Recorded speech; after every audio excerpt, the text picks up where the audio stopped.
Halo Sobat Humas, bertemu kembali dengan Mas Adi dalam podcast Humas Polda Jawa Timur. Pada episode kali ini, Mas Adi berkesempatan untuk mengobrol langsung terkait dengan restoratif justice dan juga penanganan dalam penyalahgunaan narkotika. Untuk itu telah hadir bersama kami penyidik media di Tres Narkoba Polda Jawa Timur, AKBP Cecep Susatya, SIK MSM. Selamat siang Bapak. Selamat siang Mas Adi. Baik Bapak Cecep, bagaimana kabarnya Bapak? Alhamdulillah sehat. Alhamdulillah. Terima kasih Bapak telah berkenan untuk kami ajak ngobrol dalam podcast Humas Polda Jawa Timur. Dengan senang hati Mas Adi. Alhamdulillah. Ini kan Bapak Cecep berdinas di Ditres Narkoba Polda Jawa Timur. Betul. Mungkin bisa dijelaskan kepada Sobat Humas di rumah, pekerjaan di Ditres Narkoba ini apa saja Bapak? Baik. Jadi kalau saya pribadi, saya berdinas di narkoba ini sebagai penyidik media Direktorat Reserse Narkoba. Tugas saya dalam melaksanakan kegiatan sehari-hari adalah melaksanakan gelar perkara dan melakukan pengawasan penyidikan dan penyelidikan yang dilakukan oleh personil narkoba. Selain itu, saya juga mendapatkan tugas menjadi asesor di bidang hukum di BNN Provinsi Jatim sebagai tim asesmen terpadu. Di tim asesmen terpadu ini terdiri dari penyidik Polda, penyidik BNN, dan juga dari Kejaksaan Tinggi. Jadi kegiatan kami sehari-hari selain melaksanakan gelar perkara dan mengikuti kegiatan asesmen di BNNP. Baik Bapak, dalam melakukan proses penyelidikan maupun penyidikan dalam kasus tindak pidana penyalahgunaan narkotika ini, apakah semuanya harus dilakukan proses hukum atau bisa dilakukan non-litigasi atau itu restoratif justice? Jadi yang bisa saya jelaskan di sini, semua tindak pidana penyalahgunaan narkotika ada bermacam-macam. Ada yang berperan sebagai bandar, ada yang berperan sebagai pengedar, ada juga sebagai kurir, ada yang murni hanya pengguna atau pecandu narkotika. Ya. Dan dari keempat tipe tersebut yang terlibat dalam tindak pidana narkotika, khusus untuk pengguna narkotika untuk diri sendiri atau pecandu narkotika nih ya, kita melakukan proses restoratif justice. Apa itu restoratif justice? Restoratif justice ini upaya untuk mengembalikan seseorang ke proses awalnya. Dia sehat dulunya, karena kena narkoba dia tidak sehat. Jadi direhabilitasi tanpa melalui proses pemidanaan. Jadi tidak sampai ke pengadilan. Jadi khusus pecandu narkotika nih ya yang kita bicarakan. Di luar itu mereka tetap harus menjalani pidana umum. Jadi untuk pengguna narkotika atau pecandu narkotika itu bisa direhabilitasi melalui program restoratif justice. Apa pertimbangan dari penyidik maupun penyelidik ini untuk melakukan restoratif justice ini? Apakah ada kriteria khusus? Jadi dalam restoratif justice yang dilakukan penyidik terhadap pelaku pecandu narkotika mendasari dari Perpol nomor 8 tahun 2021 yang mengatur tentang penanganan tindak pidana berdasarkan keadilan restoratif. Ya. Di situ ada persyaratan formil dan materialnya. Dan persyaratan untuk pecandu bisa di restoratif justice atau dijalankan program ini yaitu dia adalah seorang pengguna yang pertama, yang jelas ya. Dibuktikan dengan apa? Itu dibuktikan dengan hasil cek urinnya. Kalau kita kirim ke laboratorium forensik, kalau dia memang menggunakan akan muncul jenis narkotikanya apa, kandungan dalam urinnya. Itu yang pertama. Yang kedua, dia bukan residivis. Residivis ini adalah seseorang yang pernah mendapatkan putusan pengadilan ya dalam tindak pidana yang sama yaitu narkotika. Kalau dia melakukan tindak pidana di luar narkotika, undang-undang narkotika, dia masih memenuhi syarat masih bisa untuk dilakukan di restoratif justice ya. Baik. Itu yang berikutnya, dia ini tidak boleh terlibat jaringan. Maksudnya terlibat jaringan, dia tidak boleh beli itu dari banyak orang ya. Ataupun dari pelaku yang ada di dalam lapas ya. Itu namanya dia punya kenal banyak orang penjual narkotika. Nah ini udah masuk jaringan sebenarnya. Apalagi dia kalau punya peranan sebagai kurir, ikut mengantarkan barang dan mendapatkan upah. Ini tidak boleh, persyaratan ini tidak boleh diterapkan seorang pecandu yang terlibat jaringan. Seorang pecandu pun kita lihat nanti dari sejarah penggunaannya, ya. Mulai dari kapan dia menggunakan pertama kali. Kemudian juga kita lihat di pemeriksaan itu dalam sebulan terakhir dia melakukan atau penggunaan narkotika ini rutinitasnya berapa banyak. Nah, itu nanti juga menjadi dasar untuk menentukan dia ini pengguna berat, ringan, atau coba pakai. Ya. Dari kesemua persyaratan itu pun kita bawa nanti ajukan permohonan untuk asesmen di BNNB, ya, untuk di TAT di sana. Dari TAT itu keluarlah rekomendasi bisa atau tidaknya seorang pecandu ini untuk menjalani rehabilitasi di lembaga rehab. Apa dasar dari penyidik melakukan restoratif justice ini? Apakah sama dengan tindak pidana konvensional lainnya? Dasar hukum kita melakukan restoratif justice yaitu Perpol 8 tahun 2021 terkait penanganan tindak pidana berdasarkan keadilan restoratif. Yang bisa di RC selain tindak pidana narkotika ada tindak pidana ITE, ya, terkait cyber. Kemudian tindak pidana umum, ya, kayak misalnya kegiatan tindak pidana pencurian, penipuan yang tidak mengakibatkan konsekuensi hukum yang lebih berat. Baik Bapak, terkait dengan narkotika ini Bapak, ada kolaborasi proyek perubahan dari narkoba ke stakeholder lainnya juga. Itu bagaimana Bapak? Restoratif justice ini tidak bisa kita lakukan hanya Polda sendiri, ya. Harus mengikut sertakan beberapa instansi atau lembaga. Seperti tadi saya bilang, restoratif justice prosesnya sampai dengan kegiatan TAT di BNNB. Berarti bekerja sama dengan BNNB. Rekomendasinya adalah melaksanakan kegiatan rehabilitasi di lembaga rehab. Ya, itu ada 3 pihak yang terlibat di situ. Selain tadi tim TAT ada tiga pihak juga, ya, ada kejaksaan juga selain Polda sama BNN.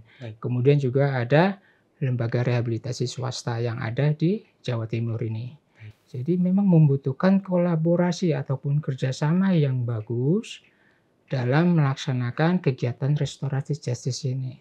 Nah, kebetulan pula saya ini menjadi siswa PKN 2 di Bandung, di Lemdik Polri. Nah, mendapatkan tugas untuk melakukan suatu proyek perubahan di instansi saya. Nah, inilah yang saya tekankan bahwa dibutuhkannya penanganan pecandu ini melalui program restoratif justice. Dan tentunya juga harus mengikut sertakan instansi ataupun lembaga lain untuk berkolaborasi untuk mencapai tujuan dari restoratif justice itu, khususnya bagi pecandu narkotika. Ini yang saya tekankan dalam proyek perubahan saya adalah strategi restoratif justice bagi pecandu narkotika melalui kolaborasi stakeholder yang di Jawa Timur. Kenapa di Jawa Timur? Karena saya tugasnya di Jawa Timur. Kan gitu ya. Mas Adi udah haus nih, saya minum dulu ya. Boleh ya? Silakan Bapak, kita ngopi dulu Bapak. Silakan.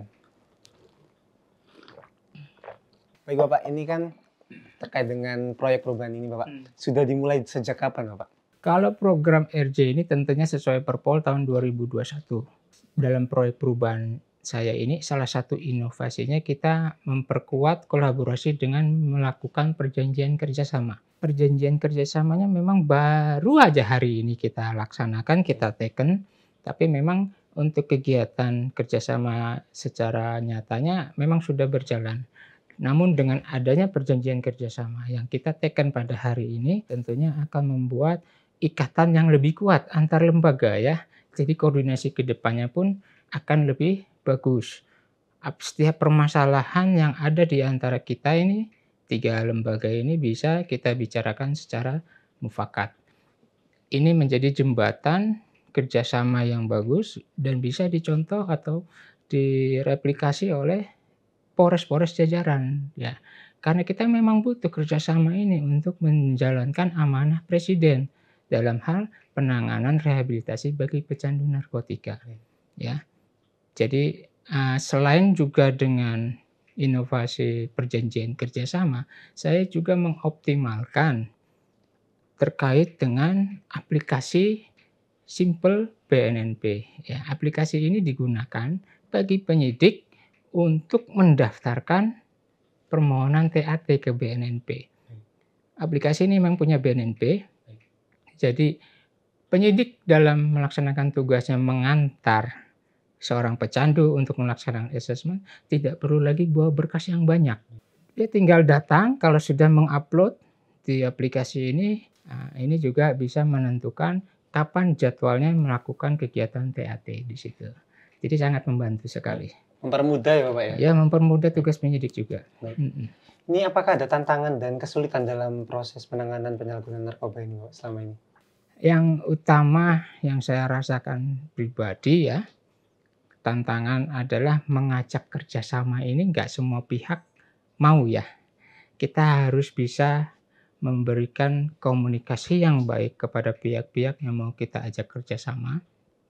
Kita harus bisa menjelaskan manfaat dari kerjasama ini, kolaborasi ini juga kita bisa memberikan gambaran ke depannya itu bagaimana kalau kita melaksanakan perjanjian kerjasama ini.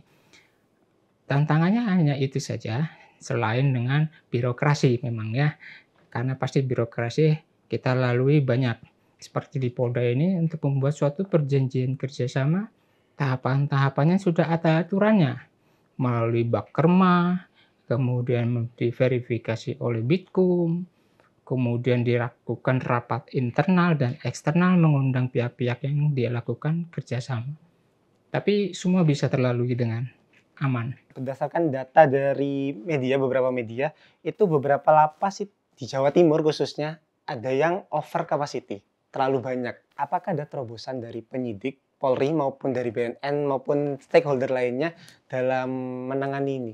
Ya, inilah over kapasitas yang kita coba selesaikan masalahnya melalui program Restoratif Justice. Over kapasitas ini sudah berlangsung bertahun-tahun ya.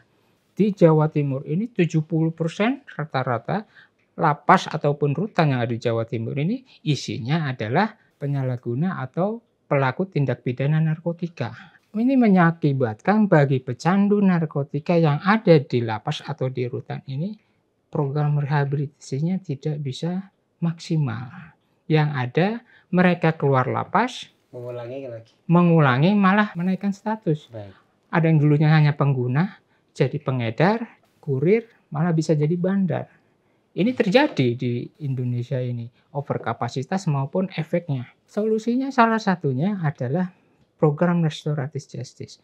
Inilah alasan utama Perpol 8 tahun 2001 ini keluar, menindaklanjuti arahan Presiden untuk penanganan tindak pidana narkotika khususnya pecandu yang ada di lapas yang mengakibatkan overkapasitas.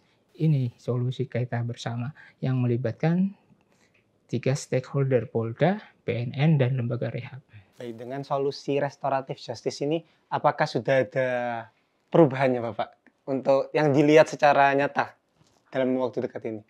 Alhamdulillah ya, sebelum ada program RJ ini, Restoratif Justice ini, tahun 2020 ke bawah, kita kalau nangkap seseorang walaupun barang buktinya cuma 0, sabu ya, kemudian juga dia ini bukan pengedar, hanya pengguna, kita harus memaksakan diri mereka untuk diproses sampai pengadilan.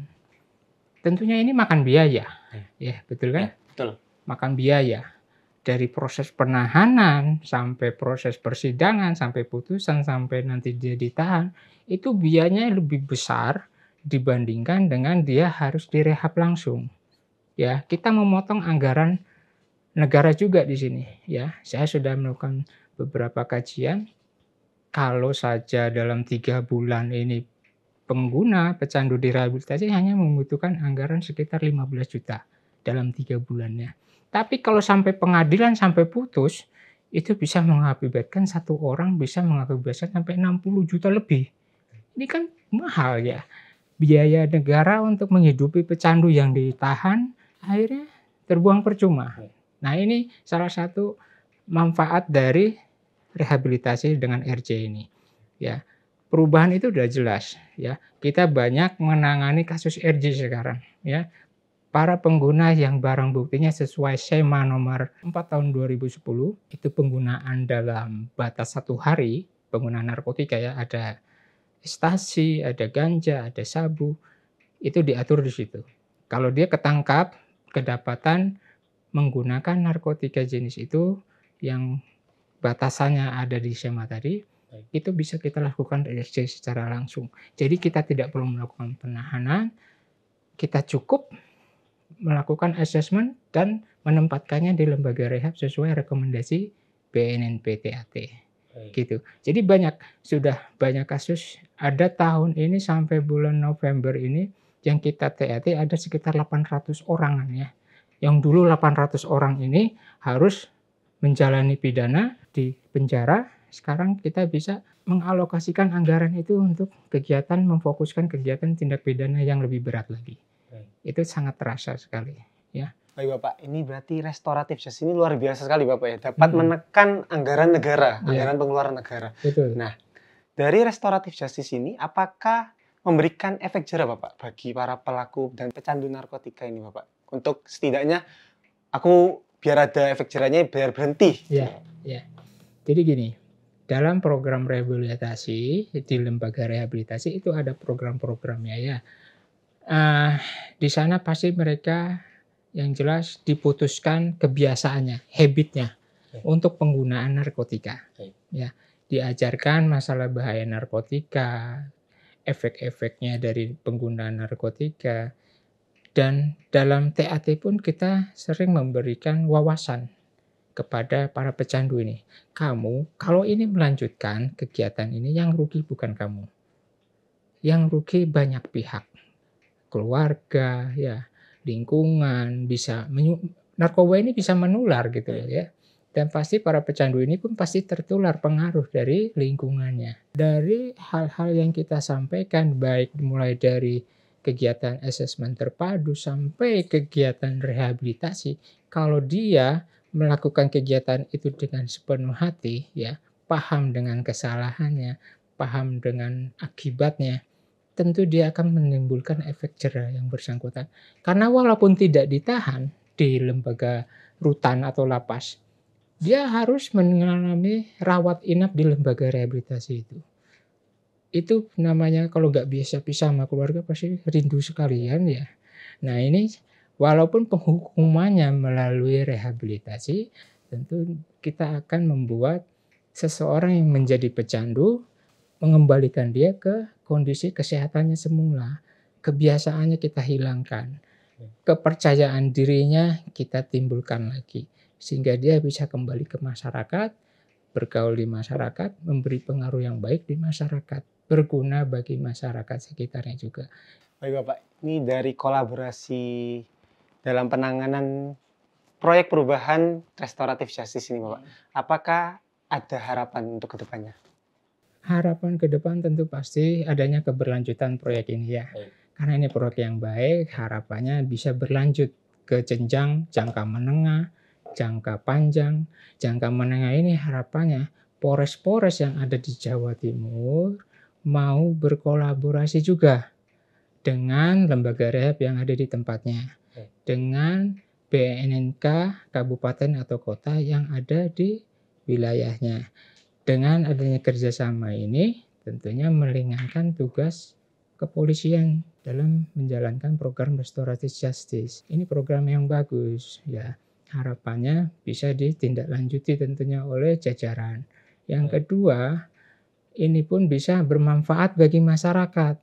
Masyarakat nggak usah takut kalau ada keluarganya yang diduga menggunakan narkotika ya. Jangan sampai dia lebih jauh lagi penggunaannya. Jadi bisa dilaporkan ke Polda, ke Polres, ke BNNK. Tidak akan dilakukan pidana kalau dia melaporkan diri ataupun orang tuanya melaporkan ya. Itu tidak bisa dipidana. Ini yang harus ditekankan masyarakat. Jangan takut untuk melaporkan. Takut ya, Bapak, ya? Untuk melaporkan nggak usah takut. Dengan melaporkan dia berarti ikut serta membantu keluarganya untuk kesembuhannya, ataupun pencandu itu sendiri ya melaporkan diri. Ya, Yang melapor tentunya didukung Bapak ya? kita dukung, kita arahkan, ya? kita jalankan, kita bawa ke BNNK untuk di assessment. Daripada ditangkap dulu ya kan, nggak enak ditangkap itu. Jadi untuk masyarakat ini nggak perlu takut ya Pak Nggak ya? usah takut, nggak usah takut. Laporkan saja. Dan gratis ya. Kalau Anda melakukan lapor diri untuk di assessment itu gratis ya. Walaupun memang untuk di lembaga rehabilitasinya kalau swasta dia emang berbayar ya. Di BNNK atau provinsi ataupun di Polri sendiri belum mendukung rawat inap, belum mendukung adanya BPJS. Namun kalau di Surabaya ini ada rumah sakit jiwa yang mendukung bagi pecandu yang dirawat inap, tapi harus dari yang memiliki BPJS penerima subsidi. Juga di Malang juga seperti itu, tapi tidak sebanyak tempat seperti itu. Yang saya prihatin ya, pecandu-pecandu narkotika ini banyak yang dari golongan perekonomian rendah. Ya, ada yang tidak bekerja masih make, ada yang kerjanya cuma supir, ada yang kerjanya gojek. Ini masih banyak yang penghasilannya rendah tapi masih pengen pakai dengan berbagai alasan lah ya. Ada yang alasan buat kerja, ada yang alasannya buat stres, ngilangin masalah, padahal itu tidak ada.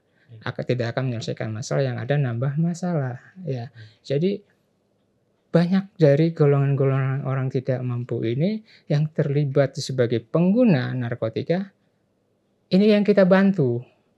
Kita coba dengan adanya kerjasama antar Polri atau Polda dengan lembaga rehab, ini harus diterima oleh lembaga rehab dan dirawat walaupun ada ketidakmampuan. Ini salah satu manfaat dari kenapa kita melakukan kerjasama dengan lembaga rehab. Baik Bapak, dari program proyek perubahan ini Bapak, apakah ada sosialisasi ke masyarakatnya langsung Bapak? Ya, kita berencana melakukan sosialisasi baik melalui media sosial, media surat kabar, maupun menyentuh langsung ke sekolah-sekolah, ke kelompok-kelompok di masyarakat. Itu kita akan tindak lanjuti ya. Seperti yang sekarang ini kita mencoba mensosialisasikan melalui media sosial, melalui podcast ini. Kemudian juga dalam hal penandatanganan perjanjian kerjasama juga kita mengundang rekan-rekan media untuk membantu kita menginformasikan kepada masyarakat. Kemudian saya juga sudah mensosialisasikan program ini ke beberapa Polres yang ada di Jawa Timur. Ada 19 Polres yang sudah saya datangi. Ya, untuk kita berikan pemahaman kepada penyidik yang ada di Polres bahwa program ini, restoratif justice ini adalah baik dan harus ditindaklanjuti. Kemudian juga dengan pemerintah daerah, saya juga mensosialisasikannya ke Bakes Bangpol, karena di sana menangani P4GN ya, untuk membantu kegiatan sosialisasi dari proyek perubahan ini. Sebagai penutup ya Pak, adakah pesan yang ingin disampaikan kepada Sobat Humas? Ya, rekan-rekan Sobat Humas, jangan khawatir untuk melaporkan diri ataupun melaporkan keluarganya bila mana diketahui dia menggunakan narkotika jenis apapun ya. Baik itu melaporkannya langsung ke BNN maupun ke kepolisian terdekat. Tidak akan dipidana kalau Anda melaporkan diri Anda ataupun keluarga Anda ya. Itu malah kewajiban diatur dalam Undang-Undang 35 tahun 2009. Ya, monggo silakan diantar keluarganya untuk direhabilitasi. Terima kasih. Baik Bapak, terima kasih Bapak. Kita berdoa bersama dan juga berharap semoga dengan adanya proyek perubahan ini tingkat pengguna narkoba bisa ditekan Bapak ya. Betul, amin Mas Adi, terima kasih ya. Baik. Baik Sobat Humas, demikian perbincangan kami dengan AKBP Cecep Susatya SIK MSM. Terima kasih telah menonton episode pada podcast kali ini dan sampai jumpa pada episode berikutnya. Restoratif Justice untuk pemulihan, bukan hukuman. Salam presisi.